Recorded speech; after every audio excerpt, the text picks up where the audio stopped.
This garden season, I want to invite you to join me as I challenge myself to approach gardening a little differently. This season, I'm returning to the basics of gardening, rather than constantly buying more and more plants at the garden center.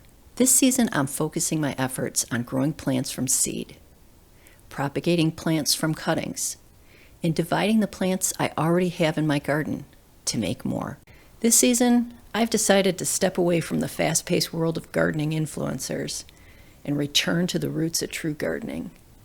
I want to embrace the satisfaction that comes from nurturing a seed into a flourishing plant and discovering the joy of propagating plants myself that I can share with my family and my friends, and basically just perfecting the art of gardening. If you want to master gardening, you need to master plant knowledge, soil management, and the fine art of observation. And I'm challenging myself this season to answer the question, how much is enough?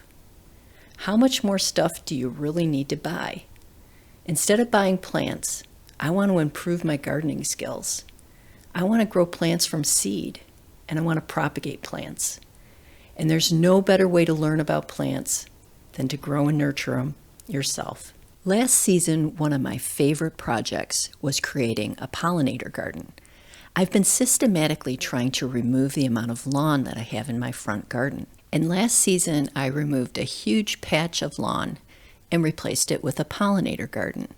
And I'll tell you what, that project totally renewed my love for growing plants from seed.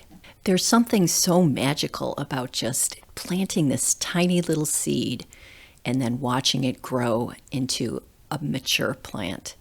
I never get tired of that. And so this season, I've been looking for new plants that I could grow in my pollinator garden that I could grow from seed. And lucky for me, I just got this new book, the Cut Flower Handbook by Lisa Mason Ziegler. And this is just filled to the brim with inspiration and gave me a great new idea for this season. So my plan this season is to incorporate a cut flower garden as well as a pollinator garden into the front border. And I am super excited about this. And all of the flowers that I grow, I'll be growing from seed. I'm lucky enough that I started a seed starting challenge, and this has been going on for the past 8 weeks. I've got my seeds set up in my basement. I've growing all of my seeds in a little area in my basement on some shelves using grow lights. And I just started by planting some eucalyptus and some coleus and also some begonia seeds. But starting this month, in the month of March, I'll be planting the bulk of my seeds for the season. When my mom heard I was having a seed starting challenge, she asked if she could help. So a few weekends ago, we took a trip to the local garden center so she could pick out her seeds.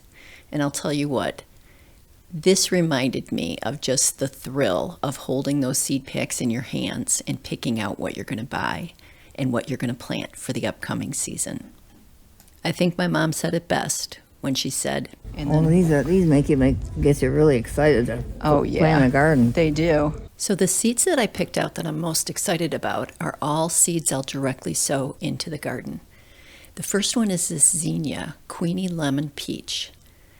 And then there's also this other zinnia that just looks so cool. It's kind of pink and a dark pink. Then Signora is kind of like a peachy and a yellow. And then I've got 3 great cosmos, this apricota. And then I also have these 2 that I think are going to look pretty cool together.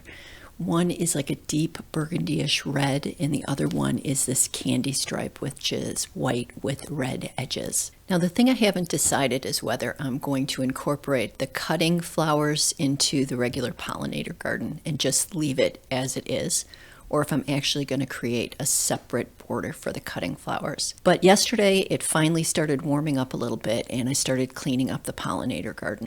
But I was so glad to see that I've got seedlings popping up, I've got daffodils popping up, and it was just great to be back in the garden. At this stage of the season, I'm just cutting back some of the dead branches, but I'm going to leave the leaves in place, and I really don't want to clean up too much because I want all that organic material to still be on top of the soil. At this point in the season, I'm just starting a little of my spring cleanup. The main chores for this week are cutting back last year's hellebore stems and raking up the pine cones and the stray leaves from the turf. This is also the time in the garden that I love to see what bulbs are poking their heads up. But I know for sure that it's still going to be cold for a while here in Michigan. But every time we get these warm days, you got to take advantage of them. So after I started looking around the garden a little bit, I decided, you know what, I'm going to create the outline for the beds that are suggested in the Cut Flower Handbook and see if I can find a good location for those beds so that I could make the cutting garden along the side yard. So the thing that I really loved about the book was that it features actual plans for 2 beds that are a sample of how you can do succession planning. And the 2 beds are basically grown over the course of 2 full years. And you use cool and warm season plants.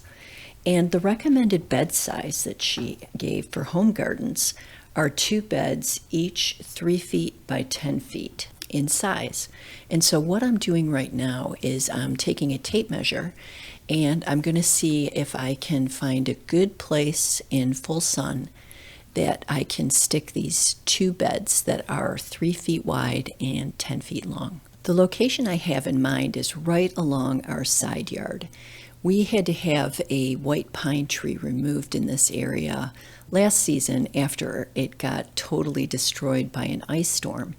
Now, the only thing I need to be careful of in this location is my neighbors across the street who have a vegetable garden had neighbors complaining about their garden along the side of the road.